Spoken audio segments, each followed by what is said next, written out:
Well, good morning. I just thought I'd bring out probably my last video before Christmas, that's for sure. And I would like to wish everybody that's viewed this channel up to now a happy Christmas.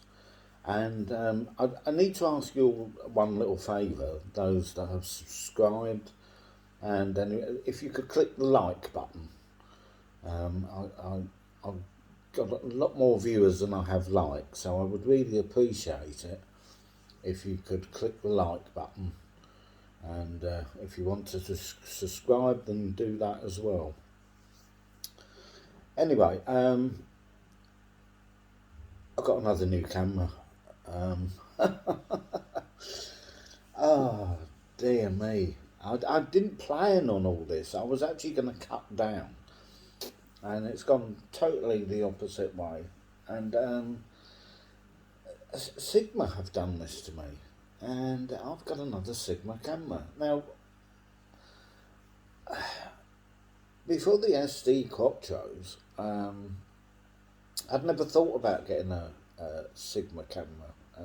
They were never on my radar at all. But I've become I just love the SD Quattros and the shape, the form factor.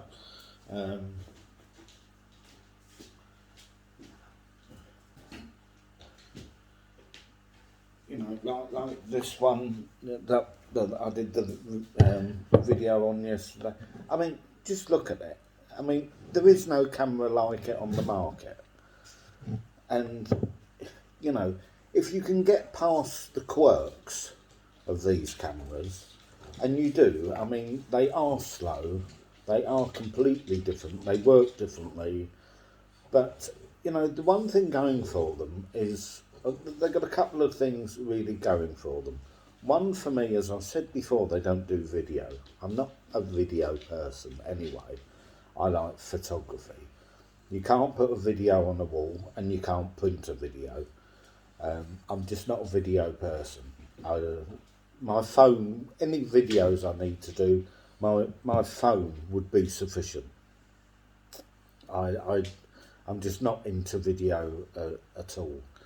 I mean, this is the kind of only video that I do, and I'm using my phone to make these. I'm not no fancy setup. I don't need it. I don't want it. I'm just not really into video. To me, a camera is about taking photographs. Obviously, things have changed over the years, and everything's become more video centric. And I just think that's a bit of a shame, really, because it's taken away from photography. And everything's about, I guess, with YouTube and all these other platforms, that are video orientated. I mean, that's just the way things are going. My fear is that it's taken away from photography a bit. And, there's nothing like having a lovely print up on your wall, or, capturing a moment in time, rather than a whole series of moments in time. But that's me. And Sigma have captured me with their. I mean, this is just such an odd looking camera. And as I said, I honestly think they do look like something from the future rather than the past. And they're just so quirky and odd, but the image quality is fantastic. And that's what it's all about.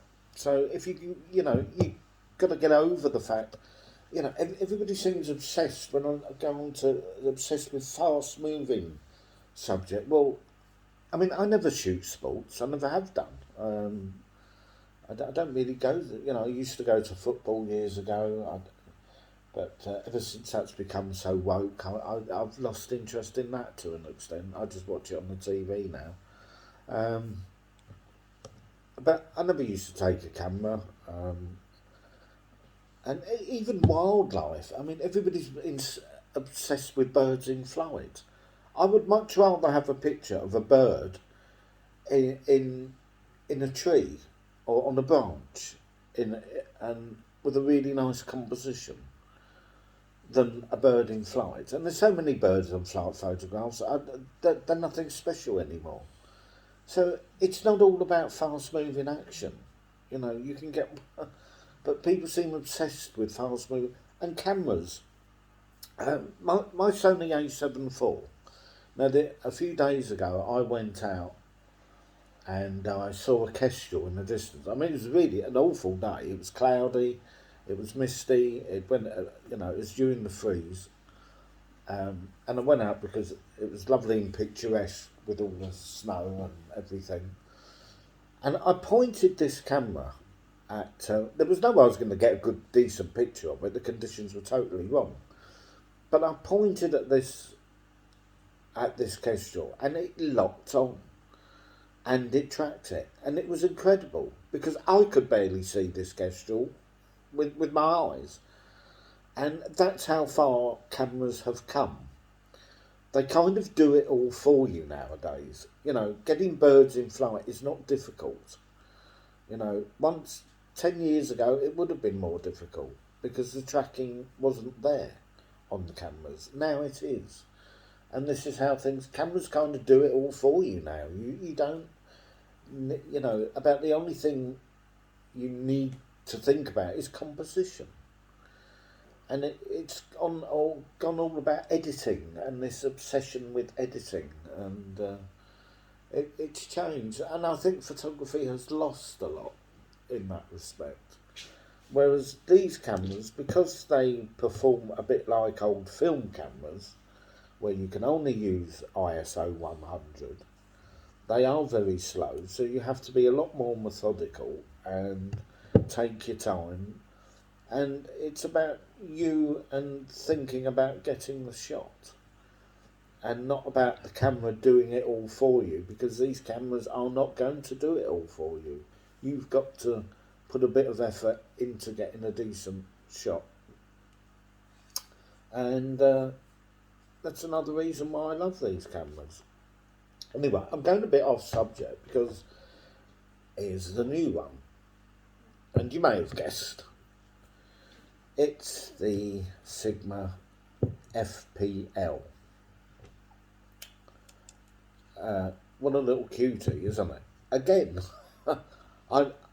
you know, am I obsessed with Sigma? I just, again, the build quality is exceptional again. It's a beautiful little camera. And I was looking on YouTube and going through a lot of the videos, and it's really taken a bit of a bashing, this camera, and I think totally unfairly. Yes, again, it's quirky. It's a Sigma camera. It's quirky. This isn't going to be your high-speed action camera. By the way, I haven't put a battery in it yet, or anything, so I not tested in it in any shape or form. So you know, once I put the lens on it and get the batteries charged and everything, then I will do another video after Christmas, once I've used it a bit. So it's just a first look at the moment. Now I think I got a good deal on this. I got this off a UK retailer, and it was £1,800, which is quite expensive for a 3-year-old camera. But it did come with the electronic viewfinder. But when I looked at the price of the FP, the original one, and here's a viewfinder, it comes in a nice little case, and of course that fits on the side, and this thing is about £500, £500 to £600 on its own. So that's certainly not a cheap accessory. And it's a bit like a jigsaw puzzle, this camera. You know, you can put this onto it, or you've got this bit here, the hot shoe. It's a pity it doesn't have a hot shoe, really. But you can fix that. Unfortunately, you can't put both on. That's one thing I possibly could complain about. You can have this or you can have this, but you can't really have both. So I don't tend to use hot shoes very often, so it's not really a big issue for me.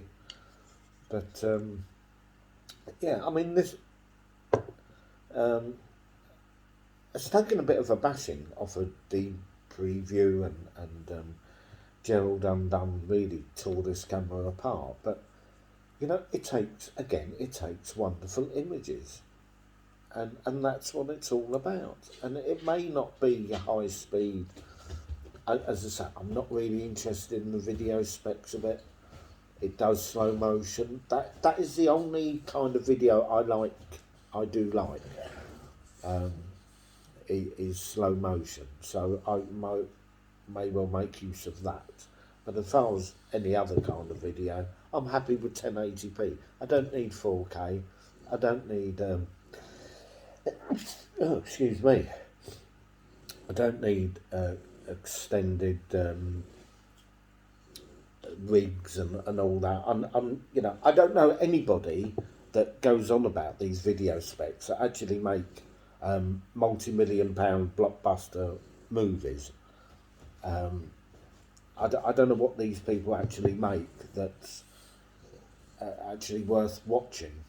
To be perfectly honest, I see all these YouTube videos about videos and video specs, and then when I look at these the videos they actually make, they're rather boring and rather uninteresting. So I don't really get this obsession with video when you're not making a multi-million-pound blockbuster, which none of these people seem to do. If you make money out of it, that obviously that's for an advert or something. That's one thing. But I just think people are just a little bit obsessed with video because it's the in thing rather than because they actually make anything worthwhile. But there you go, that's another subject. Anyway, I just thought I'd give you a quick look. Yeah, what I was going to say is I was looking at the original FP, and they're about, I looked at like a second-hand retailer, and they're £1,500, you know, one in mint condition, on their own. And this was generally about £1,000 more than the original FP. So I got this in the viewfinder. It was used. Well, I don't think it's been used. It's probably a return where they sell it, and you know, whoever bought it decided they don't want it anymore, and they send it back. And I think that's what this was.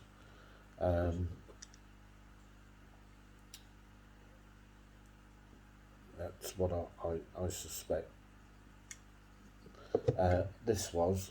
And I thought £1,800. They don't normally knock. It's 2,500 brand new, and I got it for 1,850. They don't normally knock £650 of it. They might knock 100 or 200 off. So I think they may have priced it as a used FP as opposed to an FPL, because this one has the 61 megapixel camera sensor as opposed to the 24.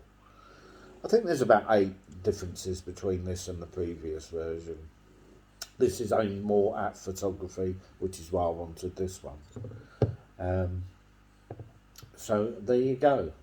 I'm back again. I will do another video on this and more videos after Christmas. Again, I wish you all a happy Christmas. Please like the videos. It would be much appreciated. Have a good one. If I don't do one before the new year, Happy New Year as well. Though I probably will in between somewhere. But until the next one, goodbye.